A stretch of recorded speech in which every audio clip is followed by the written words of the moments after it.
Is the Republican Party about to implode in 2026? And could Donald Trump be the biggest reason why?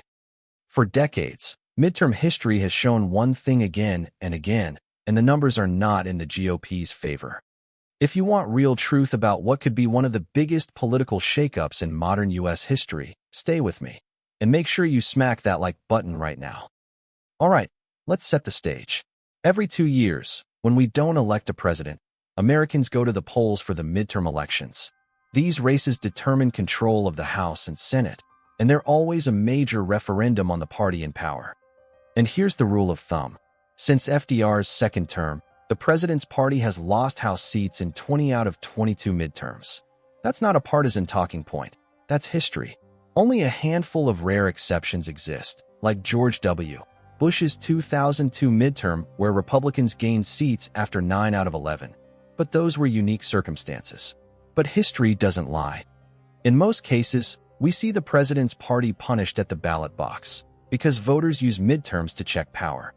So the big question now is, can Donald Trump break that historical trend? Let's talk about the latest. Donald Trump's Republicans are entering 2026 with a narrow House majority, no more than 2 seats.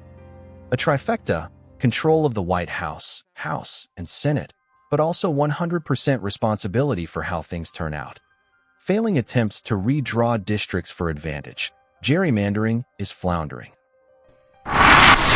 Hey, Manu, look, 2025 was not exactly the best year for the President of the United States. He started off in pretty gosh darn good territory, right? Trump's net approval rating in January, he was 6 points above water, pretty much above where he was during his entire first term in office. But look what happens come December, 12 points underwater, way down there. That is an 18-point decline during the course of the year. Now, what has driven Donald Trump's decline in his net approval rating? Well, it's independents. That is the name of the game, baby. Look, in January, Donald Trump's net approval rating among independents was about even, -1 point. Not too hot to trot, but not too bad either. Now, whoosh, we're talking about 43 points underwater come December. That is a decline of 42 points on his net approval rating. Donald Trump is hanging out with Jacques Cousteau. That is how far underwater Donald Trump is with independents at this point. Now, what issues are driving this decline in Trump's approval rating, his net approval rating?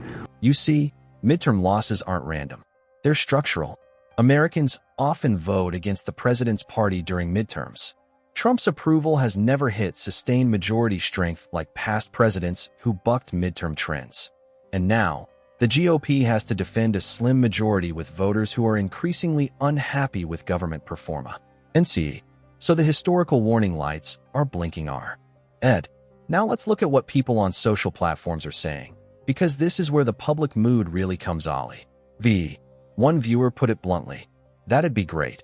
But things could only improve if Republicans lost Congress. Absolutely. Some Americans truly believe a GOP loss could reset Washington, and they're not shy about saying, gee it. Another comment said, nothing has changed for the 99%.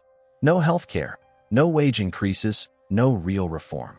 That's a frustration a lot of people feel. That political gridlock has benefited everyone, but every day. Amber. Icons. This is one of the saddest days in modern American history. 17 million Americans in our country are going to lose their Medicaid. They're going to lose their ACA insurance.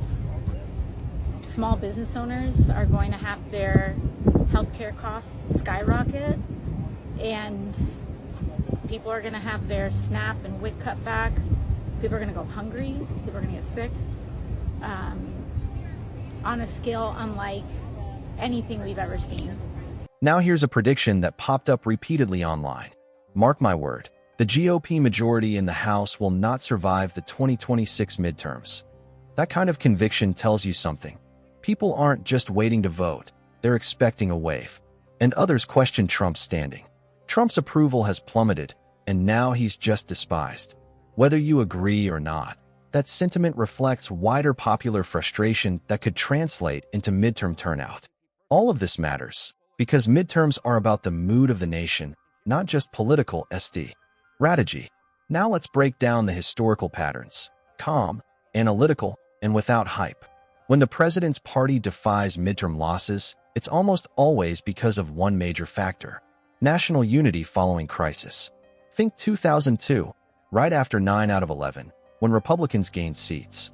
Or 1998, when Bill Clinton's approval was sky high and Democrats still gained seats despite controversy over impeachment. In both rare cases, the civic mood was fundamentally different. Right now, for decades of midterm data are tell. INGS. Trump hasn't reached the kind of sustained majority approval needed to break the midterm trend. The GOP isn't riding a rally around the flag moment. Republicans are defending controversial cultural and governance issues that turn off moderate voters. And unlike post-9 out of 11 unity or booming economic times, Americans today are frustrated, not energized. This is not fear-mongering. This is what the data says. If you're tracking political trends, history is whispering, and sometimes IT screams. So where do we go from here? First, Republicans must reframe their narrative if they want to avoid losses. Not just crank up culture fights, but offer tangible results on issues like healthcare, accessibility, economic opportunity, inflation relief, bipartisan governance. Because midterms reward practical outcomes, not soapbox rhetoric. Second, Democrats know this too. And even a small net gain in House seats could flip control if Republicans lose ground. And history suggests that's more likely than not. And lastly, the margin for error is razor thin. Every swing district counts. Every campaign decision matters. And every national narrative could tip balance. So let me ask you this. Do you think Trump and the GOP can defy historical trends? Or is 2026 shaping up to be a midterm bloodbath? Drop your thoughts right now in the comments. If you agree with this breakdown, smash that like button, and don't forget to subscribe to Breaking Supporters for daily political analysis that actually makes sense. We'll be watching this story every step of the way, and we want you to be part of the conversation. I'll see you in the next video.